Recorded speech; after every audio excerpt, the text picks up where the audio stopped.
Hello and welcome to Kicktalk. I'm Callum Corral.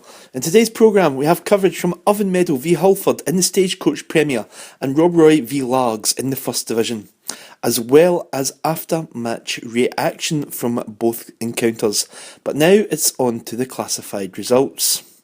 Stagecoach Super League Premier Division, Irvine Meadow 1, Hurlford 2. Stagecoach First Division, Greenock 1, Maybole 0.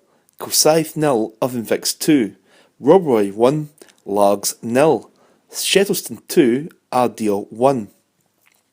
Stagecoach Ayrshire District League, Saltcoats 1, Kellow 1, Stagecoach Central District First, St Anthony's 0, Vale of Clyde 5, Stagecoach Central District Second, Port Glasgow 1, East Kilbride 1, Rossvale 4, St Rochs 3. So as you can tell, it was a very depleted junior card today. And now it's over to Irvine Times sports reporter Stuart McConnell, who was at the big Premier Division match today. Meadow Park, where the final score in the Stagecoach Super League Premier Division match was Irvine Meadow 1, Hurlford United 2. Meadow went into this match in the back of a fine 2-0 victory at Auchinleck Talbot, and were looking to build on it as their challenge for the league intensified. However, it was they were up against a side who'd beaten them 3 times inside the last year, including in the Scottish Cup, and so they knew it was a bogey side at least they were up against. Early on, Stuart Keane had a shot over the bar for Hurlford in 3 minutes. There was a chance in 21 minutes when Mark Sidesurf set up Robert Halliday to shoot across the face of goal, and then theirs at Meadow had a great chance, and Michael Keenan, the keeper, to beat from 8 yards, but he just screwed the ball well wide, totally miscued it. As the home side, another opportunity, Willie Sawyer's shot across face of goal on the half hour. However, a huge hammer blow was dealt Meadow right in the stroke of half time when their former player, Chris Robertson, unmarked, headed home a corner kick to put the East Ayrshire side in front. Into the second half, Meadow had a bit more urgency at first, and Dees set up Willie Sawyer's knee, found Gary McCann, who headed over the bar. 53 minutes. It was a frustrating afternoon for Meadow, nothing much going for them in terms of great chances. Halliday shot wide in 67 minutes, and Willie Sawyer's, the home striker, had been brought down inside the box, but frustratingly, his sort of penalty kick was brilliantly saved by Ali Brown in the Hurlford goal. And then just with about 10 minutes to go, Ford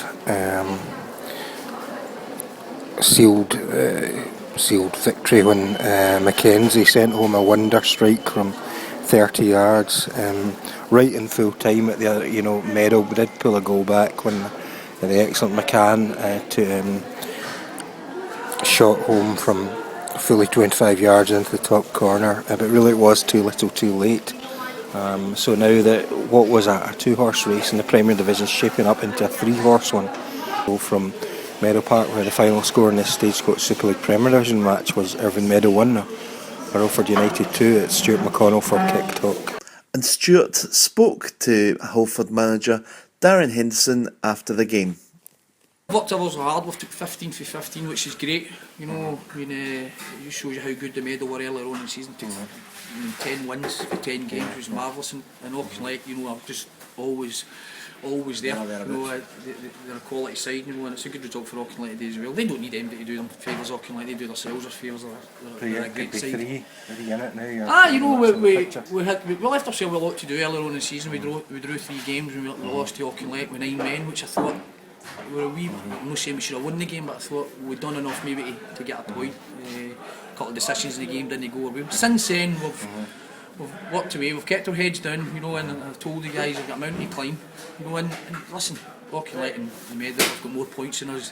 Meadow have played more games and got a lot more points than us. So we're still playing catch up. But what we've done is we've given ourselves a wee chance. We need to. We can't lower the bar now. We need to keep going. A wonder strike from Paul McKenzie. I think we've played 11 games. I think 7 have been away from home. So we should be some home games coming up. I thought the boys were great and they battled really hard, you know, and it was hard for both sides, you know, especially late on the second half and the sleet and the wind and the rain, and we did everything at once, you know, and Ali Bruns did a marvellous save, you know, that's why I rate him so highly. He's done a marvellous save to keep us in the game at 1-1. But I thought even at 1-0 we had a couple of chances to make it 2-0. Listen, he's a wee warrior, he's probably one of the best juniors going about, he has been for 2 or 3 years. I just love him to bits, you know. I've had him for Glenafton and I was lucky enough to bring him to Hurlford, and he just, you know, he plays injured, you know, he's just a great wee boy, and he's a great hit, you know, and he chips in with a few goals, but he makes us play at times. And I thought with 14 warriors a day, you know, and you know, we handled the conditions and we got what we came for. We came for 3 points and we got them. And after the game, Stuart spoke to Irvine Meadow manager Steve Rankin. A home thing, innit? That's the last 3 games at home we've lost. Disappointed. First goal was a shocker, right on 46 minutes. I thought we controlled the game first half. I thought we controlled it and created more in the first half than we did in the second half. It took us 44 minutes to get a shot on target second half. You know, it was disappointing.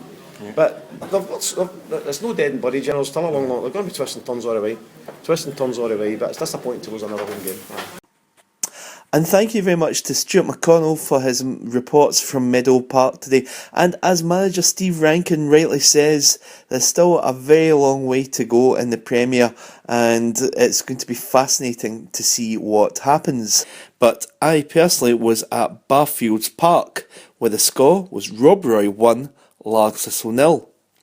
Rob Roy took the brave decision to forfeit home advantage as he made the journey through to Largs for the second time in this league season, and the gamble paid off as they collected maximum points.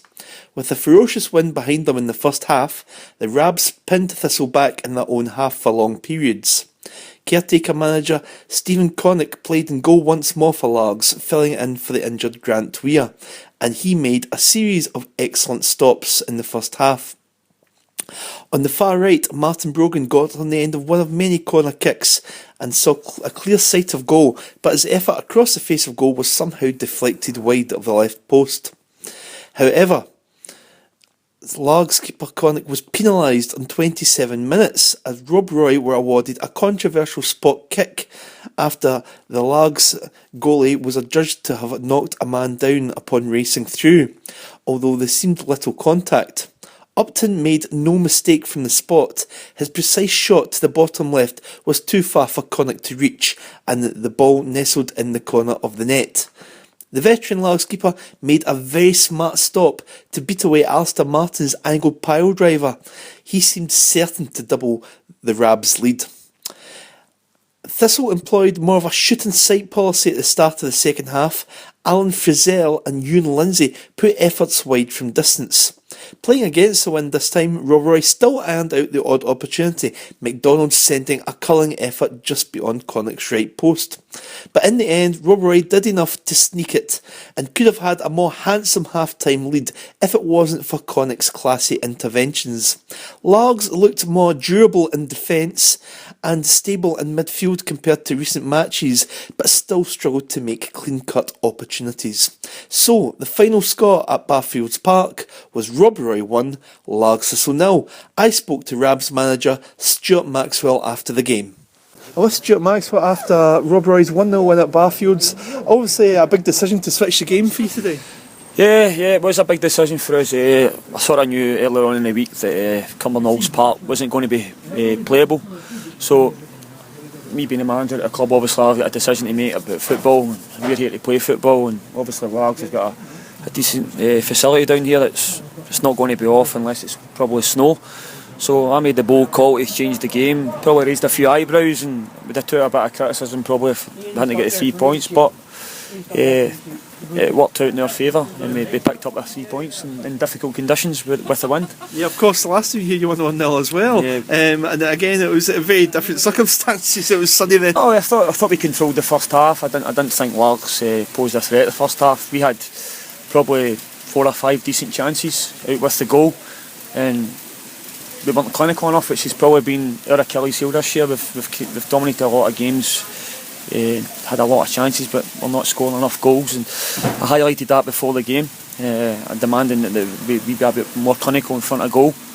And as you can see, play some nice football, probably 30 yards out, and then end product's not what we're looking for right now, but it's something we've got to work on, something I've got to strengthen if I get the opportunity.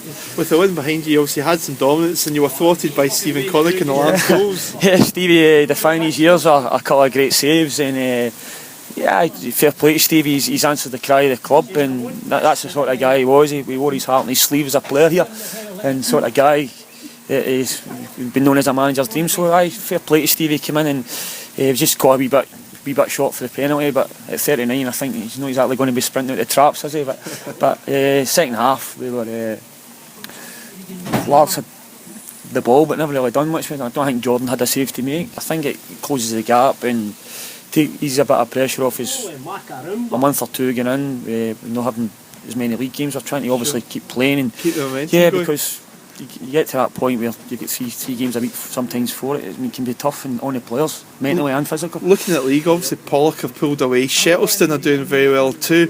What do you think in terms of Rob Roy's real chance in terms of promotion? Yeah, to be honest, I think Pollock's running away title-wise, which is the biggest club in the league. They've done well. Fair play to them. Second, third, I think there's a dogfight between us, Shettleston, Meadow. I think Cumbernauld will be in the mix. Glencairn. There could be 4 or 5 teams fighting for 2 slots. Thanks to Stuart Maxwell. And after the game, I also spoke to Largs caretaker manager and keeper today, Stephen Connick. A really tough defeat for you, Stephen. It was a bit unlucky. It was, but to be honest, it's thoroughly disappointing because obviously at the end of the day we're looking for a result, try and steady things obviously. A few bad results in recent weeks, so to be honest, a moment of madness from the goalie cost us the goal, and I think when you look at, well, MD was at the game and seen the conditions, the wind, the rain in the first half, it basically gave them something to hang on to in the second half, and I thought we done pretty well in the first half because it was a case of just digging in and trying to get to half time without, to be perfectly honest, without conceding. And then obviously in my wisdom I had a rash moment and came out and caused a penalty, and the boy stuck it away. But no, I mean, we worked hard, there's obviously trying to lift the players, lift the spirits. It's not all doom and gloom, as I said to them before the game. There was 15 games left. There's 14 games left. There's still a long way to go. But very, very disappointed, to be honest with you. And we never really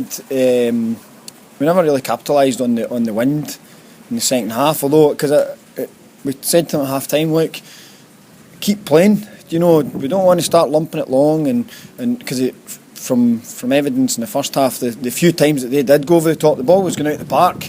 So we enforced that and says, make sure, keep playing it. And to be fair, they did. The last 5 minutes, we put Big Nicky up front just to try and throw 3 up front and go for it and try and get a draw, try and manufacture a wee chance. But we just don't seem to be. I mean, I've watched Largs a lot of the season, and don't.